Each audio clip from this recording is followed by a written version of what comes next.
Captain Jack Murphy stood at the bridge of the UES Dauntless, staring at the strange object on the main screen. It wasn't supposed to be there. Nothing was supposed to be at the edge of our solar system except ice, rock, and the endless void of space. "What do you make of it, Commander?" he asked, turning to his second-in-command. Commander Lisa Rice frowned. "It's definitely artificial, sir. Too symmetrical to be natural. And it's pulsing." The structure floated silently against the backdrop of stars, a gleaming metallic sphere with dozens of thin spires extending outward. Every few seconds, waves of blue light traveled across its surface. How did we miss this during previous scans?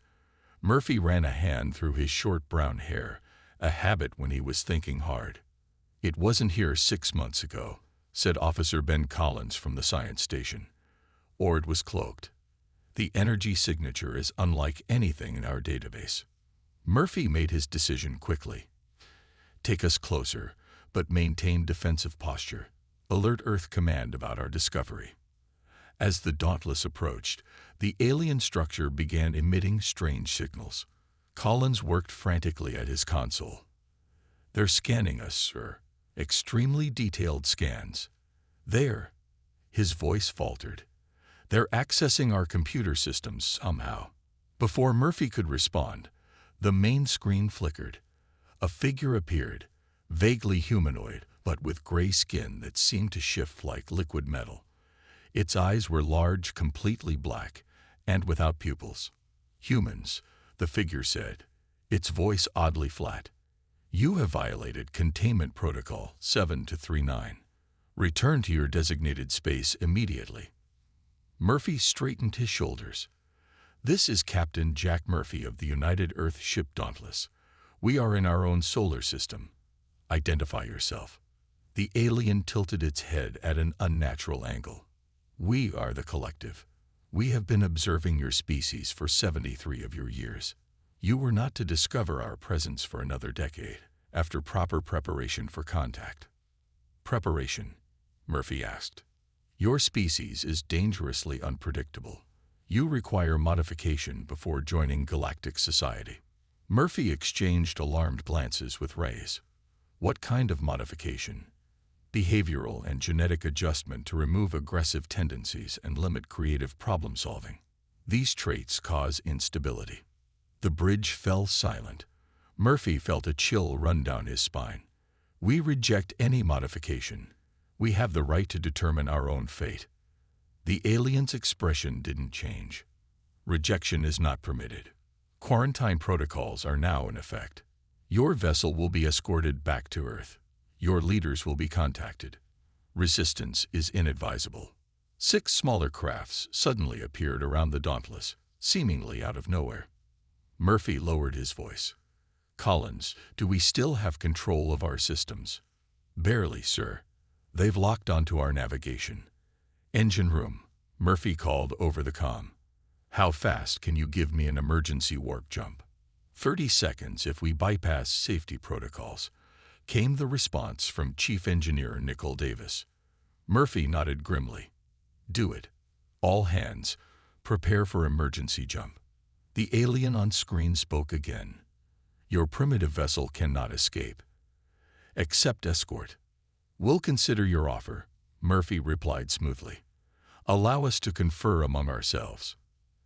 As the alien paused, Murphy whispered to Reyes, "The moment we have warp, transmit everything we've learned to Earth with the emergency protocols.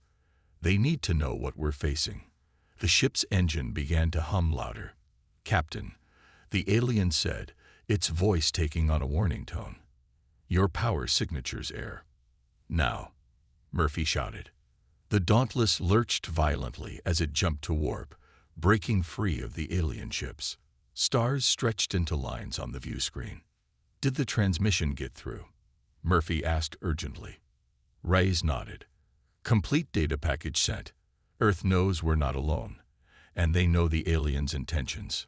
Murphy looked around at his crew, their faces a mixture of fear and determination. "We've just changed human history," he said quietly, "and we've made some powerful enemies. The collective wants to keep humanity in a cage. Our job now is to make sure that never happens. The Dauntless raced toward Earth, carrying humanity's first warning of what waited beyond the stars. Dr. Olivia Grant hadn't slept in 3 days.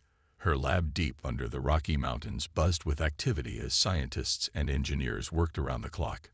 6 months had passed since the Dauntless incident, and Earth was effectively under siege.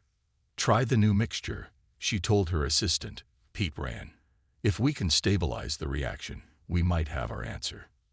The blockade around Earth's orbit had been immediate after Captain Murphy's warning reached home. Strange ships appeared overnight, positioning themselves at strategic points throughout the solar system. They didn't attack, but they prevented any human vessel from traveling beyond Mars. The president had made the contact public. Panic lasted weeks before settling into a grim determination. Humanity would not accept modification or control by the collective. Pete carefully adjusted the equipment. "Ready, Dr. Grant."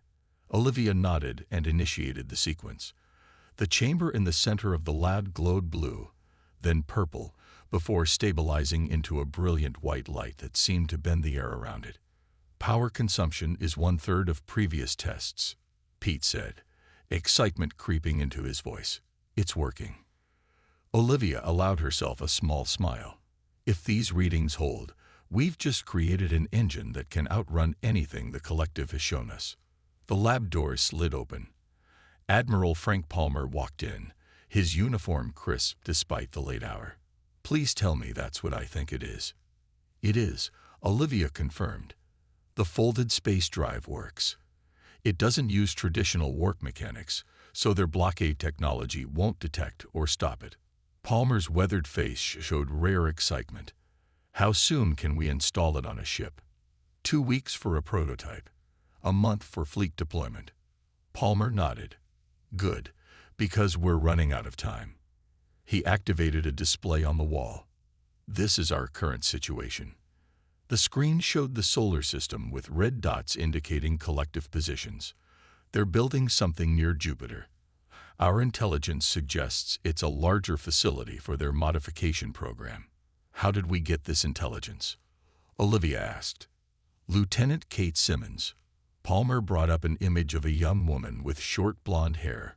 "She led a stealth team to one of their smaller research stations last month. They managed to download significant data before escaping."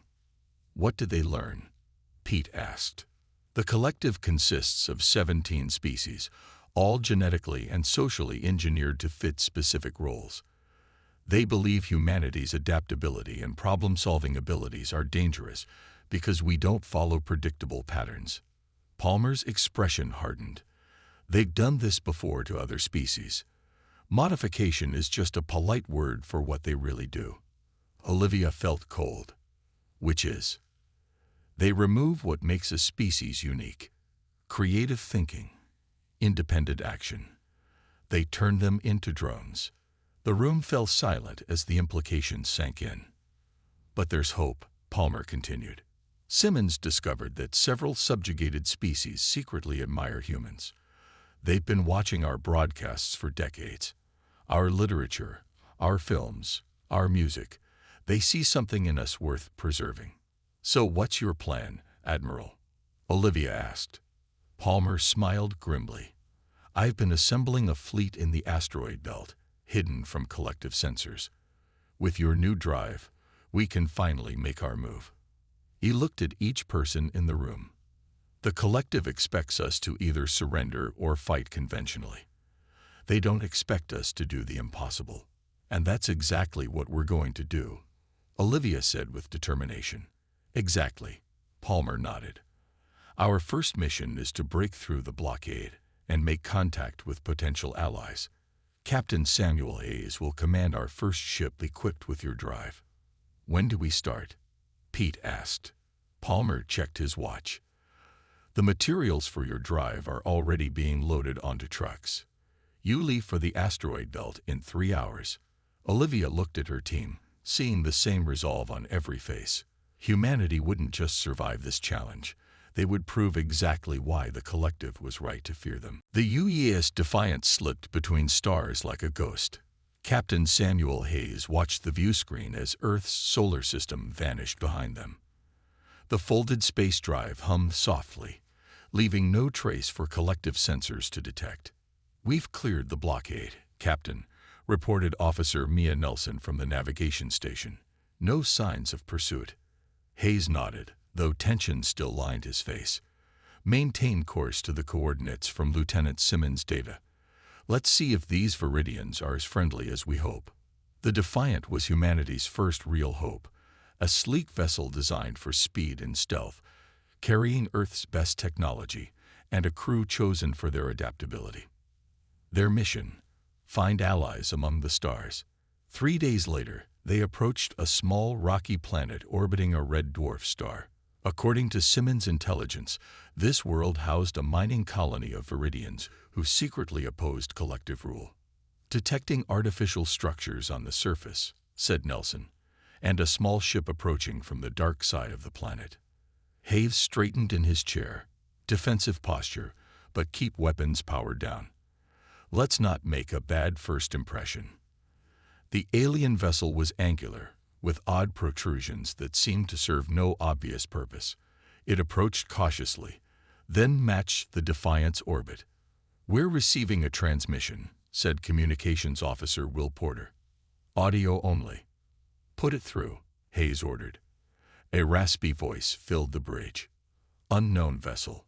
You are not collective design. Identify yourself." Hayes took a deep breath. "This is Captain Samuel Hayes of the Earthship Defiant. We come seeking allies against the collective." Silence stretched for nearly a minute. "Earth vessel," the voice finally responded. "You should not be here. The collective has quarantined your species." "We broke through," Hayes said simply, "and we intend to stay free." Another pause. "Impressive. Prepare to receive coordinates for landing. Come unarmed.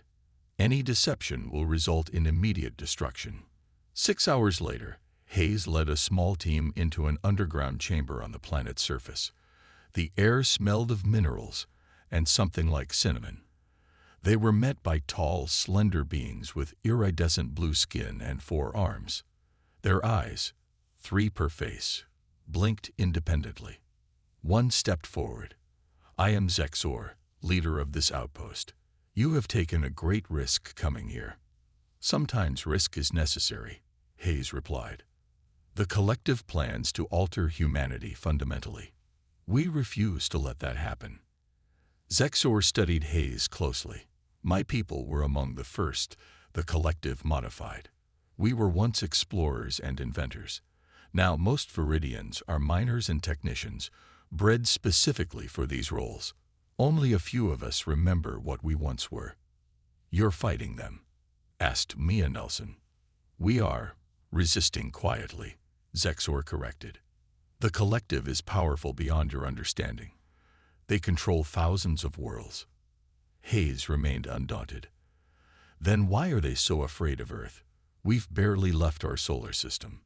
Zexor led them deeper into the complex, to a chamber filled with ancient artifacts. At the center stood a device that projected neural patterns in glowing colors. "This is why," Zexor said, activating the device. "This shows typical neural activity across various species. This is a Viridian." The projection showed organized, predictable patterns. "This is a collective core member." The patterns were complex but methodical. "And this," Zexor said, "is a human." The projection exploded into chaotic, brilliant connections that constantly shifted and reformed. "Your minds are different," Zexor explained. "Unpredictable. Creative in ways the collective cannot comprehend or control. They fear what they cannot predict." Hayes studied the projection. "Can you help us fight them?" "Not directly, but we can share information." Zexor handed Hayes a data crystal. "Encoded here are communications channels used by 12 species who secretly oppose collective rule. Some are fully subjugated, others partially free. All will be interested in what humans represent. As they returned to the Defiant, Hayes felt both hope and weight. Earth was not alone, but neither would freedom come easily. In his hand, the crystal represented the first threads of an alliance that might one day challenge the galaxy's oppressors. "Set course for the next coordinates," he told Nelson as they prepared to depart. "We have friends to make." The first missiles struck Earth's orbital defense platforms without warning. Blinding flashes of light loomed against the blackness of space as humanity's first line of protection crumbled under the collective assault. In the United Earth Defense Headquarters beneath Chicago, General Paul Garcia watched in horror as red alert icons multiplied across the holographic display. "They've taken out 60% of our orbital defenses," reported a young officer, her voice strained but professional. Multiple collective ships approaching atmosphere. Garcia had expected this day would come. The Defiant's mission beyond the blockade had clearly provoked the collective to action. "Activate all ground-based defenses, and get me Dr. Wright immediately." Dr. Alan Wright had been working 18-hour days for months, supervising the completion of Earth's last-ditch defense system. The call found him already running toward the control center 3 levels below. "I assume it's time," Wright said as he burst into the command room, not waiting for explanations. His fingers flew across the main console, entering a complex series of codes. "The shield grid isn't fully tested," he warned, not looking up from his work. "We've only achieved 70% coverage." "70% is better than 0, Garcia replied grimly.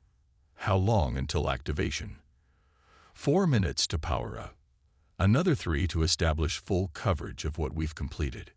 Outside, the attack intensified. The collective ships deployed smaller craft that streaked toward Earth's surface like falling stars. Cities across the planet activated local defenses, filling the sky with interceptor fire. "Sir," called another officer, "we've lost contact with the Mars colony. Collective forces have overrun their defenses." Garcia closed his eyes briefly. 2 million colonists on Mars. He would mourn later. Dr. Wright. 2 minutes to activation. The first collective landing craft were touching down now. Reports flooded in from Beijing, Sydney, London, and Nairobi of strange troops deploying into the streets. Wright's assistant, Lily Wade, rushed to his side with a data tablet. "The energy calculations were off," she whispered urgently. "If we activate at full power, we'll burn out the entire grid within hours." Wright's face paled. "Then we go to 70% power. It should give us at least 2 days." "And after that?" Garcia asked. "After that, we pray Admiral Palmer's fleet returns in time." The shield activation sequence reached its final stage. Around the world, massive generators that had been disguised as ordinary buildings hummed to life. In orbit, the remaining defense platforms reconfigured to become power relay stations. Activating Global Shield in 3, 2, 1. Wright pressed his palm against the scanner. For a moment, nothing seemed to happen. Then, starting at the equator and spreading north and south, a shimmering curtain of energy began to envelop the planet. It was nearly transparent, visible only as a subtle distortion of the light passing through it. The effect on the collective attack was immediate. Landing craft that tried to pass through the shield disintegrated. Those already on the ground were cut off from their command ships. On the main screen, a transmission appeared. The same type of alien that had spoken to Captain Murphy months ago now addressed Earth directly. "Humans," it said in that same flat voice. "Your resistance is noted but futile. The shield is temporary. When it fails, the modification process will begin." Garcia stepped forward. "What gives you the right to modify any species?" "Your kind possesses a dangerous mutation," the alien replied. "Creative thought without limitations leads to chaos. 83% of species with your neural patterns self-destruct within a millennium." "And the other 17%? Wright asked. The alien paused. "They become threats to galactic stability." As the transmission ended, Garcia turned to Wright. "So that's it. They're afraid of what we might become. Beyond Earth's new protective bubble, More collective ships arrived every hour. The shield would hold for now, but the clock was ticking. In the asteroid belt, Admiral Palmer received the emergency signal. The time for gathering allies was over. Now, humanity would have to fight for its very nature. Captain Diane Foster crouched behind a twisted metal beam, her breathing controlled despite the danger. The collective command station loomed above her, a massive structure of gleaming metal and pulsing lights. Her small team had infiltrated deep into enemy territory, following intelligence gathered from their Viridian allies. "I count 12 guards at the main entrance," whispered Sergeant Joe Klein through their secure comm line. "Standard collective patterns. They change positions every 40 seconds. Foster nodded, though Klein couldn't see her from his position. "Remember, our objective is information, not confrontation. We need to understand how the collective coordinates their attacks." Their mission was crucial. Earth's shield was failing after 10 days of constant collective bombardment. Admiral Palmer's fleet had engaged the enemy at multiple points throughout the solar system, but they were outnumbered and outgunned. Without understanding the collective's command structure, humanity couldn't hope to win. "Ready with the distraction," reported Lieutenant Maria Lopes from her position 2 kilometers away. "Execute in 30 seconds," Foster ordered. Lopes activated the device the Viridians had provided. It emitted a signal mimicking a high-priority collective transmission. Almost immediately, 6 of the guards moved toward the false signal. "Now," Foster whispered, and her team moved swiftly toward the entrance. Using Viridian access codes, they slipped inside the massive structure. The interior was eerily quiet, with soft blue lighting and corridors that seemed to shift subtly as they moved through them. "Central Command should be 3 levels up," Klein said, consulting his scanner. As they ascended, they passed chambers where various alien species worked at strange consoles. Most had the blank expressions of those who had undergone collective modification. The Central Command room was not what Foster had expected. Instead of a bustling control center, they found a single large chamber dominated by a pulsing crystalline structure. No collective members were present. "This can't be right," Klein muttered. Foster approached the crystal cautiously. "Start the data extraction. I want everything we can get." As Klein attached their copying device to a nearby terminal, Foster studied the crystal. It seemed to be changing colors in a complex pattern. Something about it seemed almost alive. "Captain," Klein called urgently, "you need to see this." The display showed something extraordinary. The collective wasn't a true collective at all. It was controlled by a single consciousness that existed within specialized crystals like the one before them. The various alien species were merely extensions of its will, connected through a complex communication network. "So there's no council, no democracy, just one entity controlling everything?" Foster asked. "Appears so," Klein confirmed. "And look at this.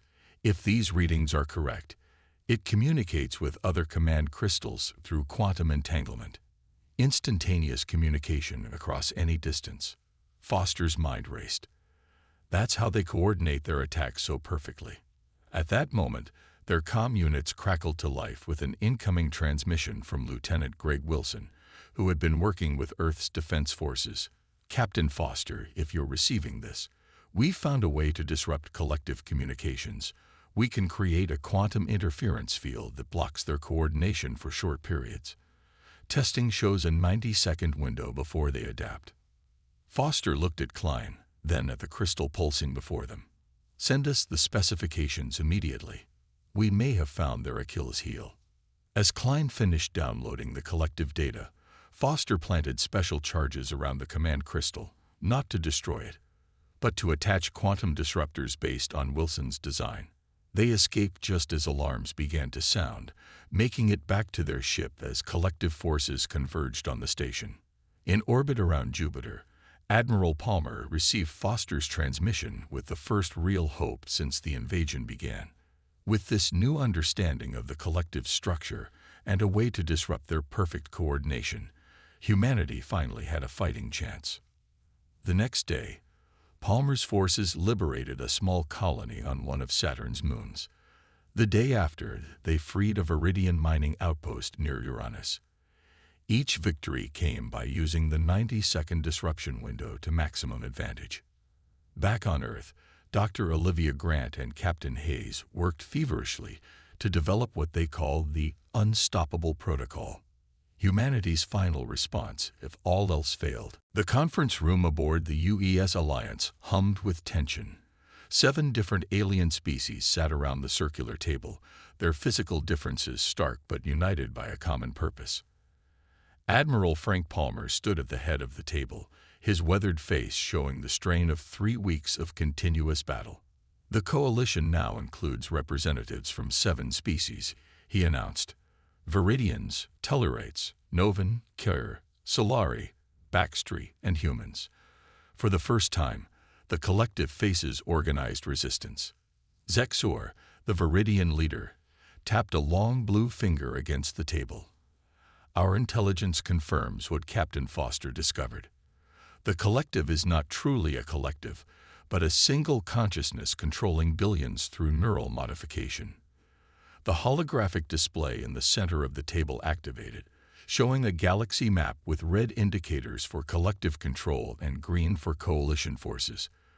The red still dominated overwhelmingly. 3 liberated systems is only the beginning, Palmer continued. But our window of opportunity is closing. Earth's shield will fail completely within 36 hours. The Novan representative, a small creature with crystalline skin, spoke in a musical voice. The collective is marshaling forces for a final assault on your homeworld. They fear what you've accomplished already. Palmer nodded grimly. Which is why we must strike directly at their command structure. Our plan targets 3 primary control nodes simultaneously. As Palmer outlined the plan, Lieutenant Greg Wilson worked frantically in his lab 6 decks below. His quantum disruption technology had given the coalition its first victories, but the collective was adapting more quickly each time. The 90-second window had shortened to 63 seconds in the last battle. We need to increase the interference pattern complexity, he told his team. If we can generate a randomized sequence based on human neural patterns, they'll have more difficulty adapting. The door slid open, and Captain Hayes entered. Any progress, Lieutenant? We deploy in 4 hours. Wilson ran a hand through his disheveled hair. I think so, sir, but it's going to require direct neural input from a human operator. The patterns need to be truly unpredictable. Hayes frowned. That puts the operator at significant risk. Yes, sir. Direct connection to the quantum field could cause neurological damage. Wilson hesitated. I've modified the device to accept my own neural patterns. Back in the conference room, the coalition finalized its plans. 3 battle groups would target collective command nodes while a 4th would defend Earth when its shield failed. It was a desperate gamble, but their only option. As the meeting concluded, an emergency alert sounded. A massive collective fleet had appeared near Proxima Centauri, directly in the path of a civilian transport evacuating children from an outpost there. They're trying to draw our forces away from the command node attack, Zexor observed. Palmer's face hardened. We can't abandon those civilians. I'll take my ship. Lieutenant Wilson volunteered, having just arrived with Captain Hayes. The quantum striker is fast enough to reach them before the collective. Your disruption technology is crucial to the main attack, Palmer objected. I've transferred the latest version to all coalition ships, Wilson replied. And I've trained operators on each vessel. They don't need me for the attack to succeed. 4 hours later, Wilson's ship raced toward Proxima Centauri. The civilian transport was desperately trying to outrun 3 collective pursuit vessels. Children from 5 different species were aboard, evacuees from a research outpost. Civilian transport. This is Lieutenant Greg Wilson of Earth Forces, he transmitted. Change course to coordinates I'm sending now. We'll cover your escape. The quantum striker was small but powerful, equipped with Wilson's latest disruption technology. As he engaged the collective ships, he activated the neural interface. connecting his mind directly to the quantum field generator. Pain shot through his body as his neural patterns were translated into disruption signals.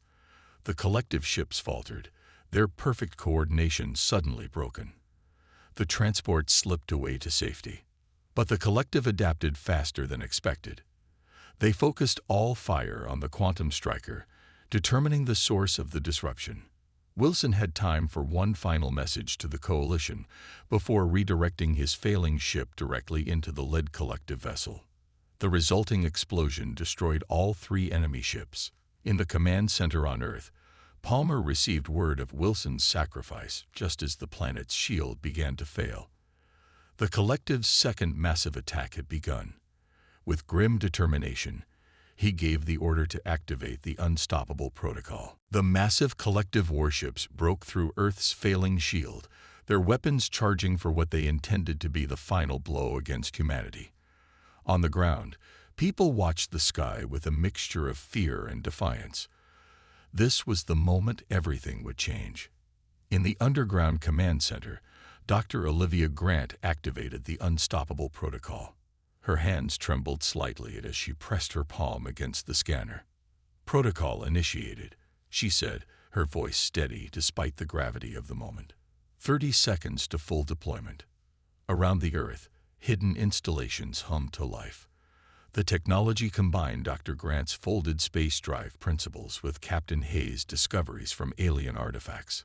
It was untested at this scale, but they had no choice. As the collective ships began their attack runs, a strange energy field enveloped Earth. Unlike the failing defensive shield, this field expanded outward at incredible speed. When it touched the first collective vessels, they simply stopped. Their weapons went silent. Their engines died. "It's working," Grant whispered in disbelief. The field continued to spread, engulfing the entire collective fleet. None of their ships were destroyed. They were simply rendered completely inert, floating helplessly in space. Admiral Palmer watched from the bridge of the UES Alliance as the reports came in. "The same effect is happening at Mars, Jupiter, and Saturn," his communications officer reported. "All collective ships have been neutralized." The unstoppable protocol didn't destroy. It simply halted the complex quantum communication that allowed the collective consciousness to function. Without that connection, their ships and soldiers were useless. 3 days later, representatives from 32 species gathered at a neutral space station. The collective had retreated to its core systems after the stunning defeat. For the first time in millennia, its expansion had been not just stopped, but reversed. Captain Jack Murphy, who had made first contact and survived countless battles since, stood before the gathered delegates. He looked older now, with new scars and gray in his hair, but his eyes remained determined. "The collective believes that creativity and unpredictability are dangerous," he began. "They're right. These qualities are dangerous to tyrants and oppressors." The room was silent as he continued. "Humanity does not seek to rule. We want only what every species deserves, the freedom to determine our own path, to make our own mistakes, and celebrate our own triumphs." He gestured to the coalition members, the Viridians, Novans, and others who had fought alongside humans. "Together, we've proven that diversity makes us stronger, not weaker. That different ways of thinking and being are advantages, not flaws to be corrected." Murphy activated a holographic display showing the unstoppable protocol's effects. "We could have destroyed the collective fleet. Instead, we chose to stop them without bloodshed. Remember this when you hear their warnings about human aggression." He looked directly at the few collective observers permitted to attend. "This is humanity's warning to the galaxy. We are unstoppable not because of our weapons, but because of our spirit. Attempt to cage us or any other species again, and you will fail." The new interstellar commonwealth was formed that day, built on principles of self-determination and mutual respect. Each member species would govern itself while contributing to common defense and scientific advancement. 6 months later, Murphy stood with Zexor on the observation deck of the new Commonwealth headquarters. Below them, Earth shone blue and green, no longer isolated but connected to a galaxy of possibilities. The collective has been silent since their retreat, Zexor noted. Do you think they've truly accepted defeat? Murphy shook his head. No. They'll be back someday, maybe in a century, maybe in a millennium. But by then, the Commonwealth will be stronger, and humanity will remember what we fought for. Freedom, Zexor said. Not just freedom, Murphy corrected. The right of every intelligent being to determine their own destiny. To be what they are, not what someone else decides they should be. As stars appeared in the darkening sky, Murphy thought about how far humanity had come since that first encounter at the edge of the solar system. They had faced extinction and emerged stronger, not just surviving, but helping others break free as well. The collective had been right to fear humanity's unpredictability. It had made them unstoppable after all. I'd be happy to write part 8, but I should mention that the original outline you shared only included 7 parts for the story. However, I'm glad to continue the story with an additional part. Here's part 8. 10 years had passed since the formation of the Interstellar Commonwealth. What began as a small alliance of 7 species had grown to include over 40 worlds, each maintaining their unique cultures while contributing to the greater good. On the anniversary of the final battle, a special ceremony took place on New Horizon, a space station built at the exact spot where Captain Jack Murphy had first encountered the collective. The station's observation dome offered a spectacular view of the stars, with Earth visible as a bright blue dot in the distance. Murphy, now Admiral Murphy, stood before a diverse gathering of representatives. His hair had turned completely gray, but his stance remained straight and proud. A decade ago, we faced extinction, he began. Not just physical destruction, but the erasure of what makes us who we are. Today, we celebrate not just survival, but growth. Among the audience sat Dr. Olivia Grant, the creator of the Unstoppable Protocol. She had spent recent years helping other species recover technologies suppressed by the collective. Beside her sat Zexor, whose people had undergone a remarkable renaissance after breaking free from collective control. The Commonwealth Deep Space Initiative launches tomorrow, Murphy continued.